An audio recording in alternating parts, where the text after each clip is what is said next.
अस्सलाम वालेकुम दोस्तों, कैसे हो? मुझे उम्मीद है कि आप सब सही हो गए। आज जो हम बात करने वाले हैं, सऊदी अरब से कुछ बड़ी खबरें निकल के आ रही हैं और साथ ही साथ हम बात करने वाले हैं ईरान इसराइल के हवाले से और डोनाल्ड ट्रंप के हवाले से, अमेरिका के हवाले से। जैसे कि आपको मालूम है, सीज़ फायर का ऐलान कर दिया गया है, लेकिन फिर भी उसका उल्लंघन किया जा रहा है।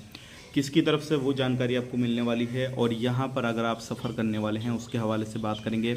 अगर आपको इकामे को लेकर कोई प्रॉब्लम है या फिर वीज़ा ट्रांसफ़र को लेकर कोई प्रॉब्लम है या फिर आप किसी भी तरीके से कहीं पर आवाजाही करने वाले हैं, उसके हवाले से हम बात करेंगे। बहुत सारी इंपॉर्टेंट जानकारियाँ हैं इस वीडियो के अंदर, तो वीडियो को आपने शुरू से लेकर आखिर तक पूरा देखना है और पूरी जानकारी समझ लेनी है। उसके बाद में कुछ ना कुछ जो भी है आपके इकामे को लेकर, वीज़ा को लेकर, काम को लेकर, तो उसके बाद में ही आपने कुछ डिसाइड करना है। और यहाँ पर हम जो भी लड़ाई झगड़ा चल रहा है उसके हवाले से भी बात करेंगे। लेकिन उससे पहले मैं आपको बताना चाहूँगा, चैनल अगर आप हमारा पहली बार देख रहे हैं तो सब्सक्राइब कर लें, जितना हो सके वीडियो को शेयर कर दें, कमेंट बॉक्स में अपनी राय बताएं। सबसे पहले हम बात कर लेते हैं ये जो अभी इजराइल ईरान के बीच में जो लड़ाई चल रही है उसके हवाले से। डोनाल्ड ट्रंप ने सीज़ फायर का ऐलान किया, लेकिन उसके बावजूद भी इजराइल ने बहुत सारे अपने फाइटर जेट भेजे यहाँ तक के ईरान के अंदर, और उसके बाद भी हमला किया जब सीज़ फायर का ऐलान कर दिया गया। लेकिन एक चीज़ मैं आपको बताना चाहूँगा कि अगर आप इस तरीके से कहीं पर भी किसी भी चीज़ का उल्लंघन करते हैं या कुछ भी बात नहीं मानते हैं,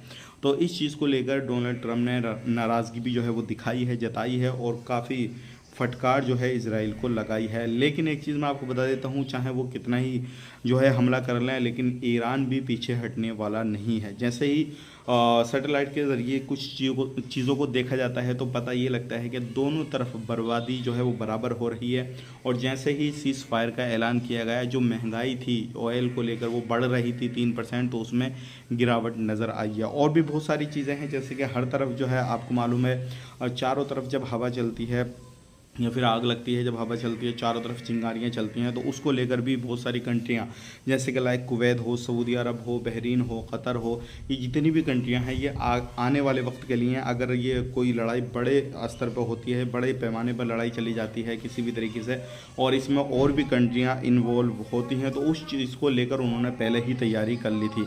तो अगर आप सऊदी अरब के अंदर रहते हैं तो ये चीज़ें आप ध्यान में रखिएगा कि लड़ाई जो थी वो जो है शांत हो चुकी है, लेकिन फिर भी इजराइल जो है वो शांत नहीं हो रहा है, क्योंकि आपको मालूम है इजराइल का बहुत बड़ा नुकसान हुआ है। पहले इजराइल ने सोचा कि ईरान ऐसी है, हम इसको झुका लेंगे, जिस तरीके से फ़िलिस्तीन को उन्होंने झुकाया, तो ऐसा कुछ नहीं है।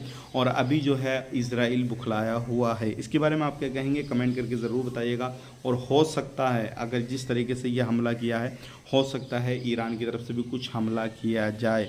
अभी हालांकि सीज़ फायर का ऐलान कर दिया गया है, क्योंकि बीच में कोई आता है और जो भी लड़ाई झगड़ा होता है उसका बचाव करवाता है, तभी कुछ ना कुछ उसका रिजल्ट निकल के आता है। अगर कोई नहीं आए तो आपस में इंसान मर जाए उस चीज़ का भी। और इससे जो है एक आवाम को काफ़ी ज़्यादा बड़ा नुकसान जो है झेलने को मिलता है, और जो लोगों की जान है, बेकसूर लोग हैं, वो भी ख़त्म हो जाते हैं। अब ये जो बात है वो हो चुकी है ख़त्म, लेकिन मैं आपको बताना चाहूँगा अभी भी जो है तनाव दोनों तरफ से है। अभी कुछ टाइम दिया गया है, सारी चीज़ें हैं, आने वाले वक्त में आपको हमेशा हमारे चैनल पर अपडेट मिलती रहेगी।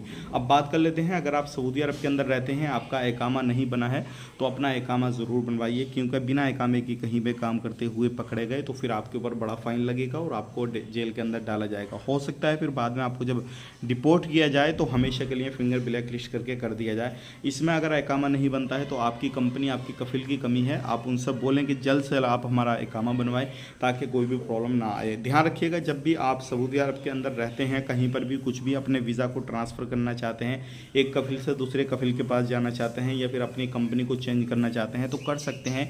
ये फैसिलिटीज़ आपके पास में है, लेकिन पता आपको होना चाहिए। लेकिन एक चीज़ का ध्यान रखें, जब भी आप अपनी कंपनी, कफिल वगैरह को चेंज करें, तो पहले ये देख लें कि जिस जगह से आप जा रहे हैं उस जगह से अगली जगह बेहतर है या नहीं। ऐसा ना हो कि कहीं जिस जगह से आप निकल रहे हैं उससे बदतर जगह आपको आगे मिल जाए, तो फिर आपको परेशानी हो जाएगी। इस चीज़ का ध्यान रखिएगा। तो आप हर चीज़ के जो है फ़ायदे ले सकते हैं, हर तरीके की फैसिलिटीज़ आपको मिल जाएगी। बहुत सारे कोरोना वायरस के बाद में बहुत सारे सऊदी अरब के अंदर वर्कर के लिए बदलाव किए गए हैं। लोगों को पहले बहुत सारी परेशानियां आती थी, लेकिन अब ऐसा नहीं है। अगर किसी से काम नहीं होता, रिटर्न आ जाता है, वहाँ पे अभी ऐसा फंसने वाला काम नहीं है।